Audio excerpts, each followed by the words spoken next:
અગત્યના સમાચાર આણંદથી લોકોના રોષનો ભોગ બન્યા ભાજપ ઉમેદવાર મિતેશ પટેલને ધુવારણ ગામમાં પ્રવેશતા લોકોએ અટકાવ્યા હતા। મિતેશ પટેલ અને પેટા ચૂંટણીના ઉમેદવાર ચિરાગ પટેલનો લોકોએ હુરિયો બોલાવ્યો। રોષે ભરાયેલા ધુવારણના ગ્રામજનોએ રૂપાલા હાય હાયના નારા પણ લગાવ્યા।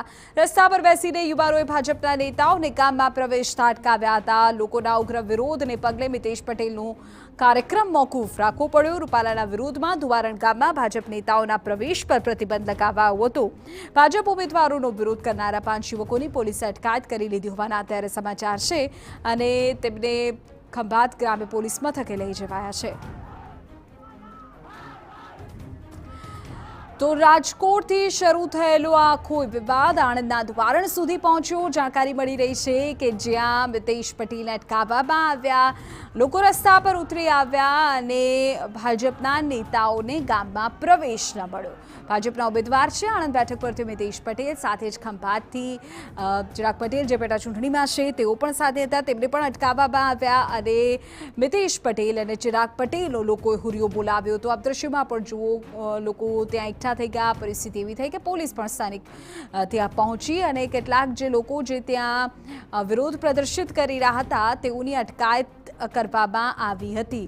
ઉલ્લેખનીય છે કે મિતેશ પટેલનો કાર્યક્રમ ત્યારબાદ ત્યાં મોકૂફ રખાયો હતો। આ મહત્વપૂર્ણ જાણકારી આણંદથી સામે આવી રહી છે, એટલે કે જે આખો મામલો રૂપાલાના નિવેદનથી શરૂ થયો ત્યારબાદ વિવાદના દ્રશ્યો અને વિરોધના દ્રશ્યો રાજ્યભરમાંથી સામે આવી રહ્યા છે। આણંદના ધુવારણ ગામના દ્રશ્યો છે, જુઓ, લોકો રસ્તા પર બેસી ગયા, ભાજપના નેતાઓના વાહનોને અટકાવવામાં આવ્યા અને હુરિયો બોલાવવામાં આવ્યો। ધર્મેન્દ્ર કપાસી મારા સંવાદદાતા પૂરી જાણકારી આપી રહ્યા છે। જી ધર્મેન્દ્ર। સમગ્ર મામલાની વાત કરવામાં આવે તો આજે આણંદ લોકસભા બેઠકના ભાજપના ઉમેદવાર મિતેશ પટેલ અને ખંભાત વિધાનસભા પેટા ચૂંટણીના ઉમેદવાર ચિરાગ પટેલ પોતાના શિડ્યુલ પ્રમાણે આણંદ જિલ્લાના ધુવારણ ગામે પ્રચાર અર્થે ગયા હતા। મહત્વની બાબત એ છે કે રાજકોટના લોકસભાના ભાજપના ઉમેદવાર પરસોત્તમ રૂપાલા દ્વારા જે વિવાદિત નિવેદન કરવામાં આવ્યું હતું ત્યાર પછી સતત ધુવારણ ગામની અંદર ક્ષત્રિય સમાજ દ્વારા વિરોધ પ્રદર્શન કરવામાં આવી રહ્યા છે, સોશિયલ મીડિયામાં વિરોધ કરવામાં આવી રહ્યો છે અને આજે જ્યારે મિતેશ પટેલ અને ચિરાગ પટેલ પ્રચાર અર્થે ગયા હતા ત્યારે તેમનો હુરિયો બોલાવવામાં આવ્યો હતો।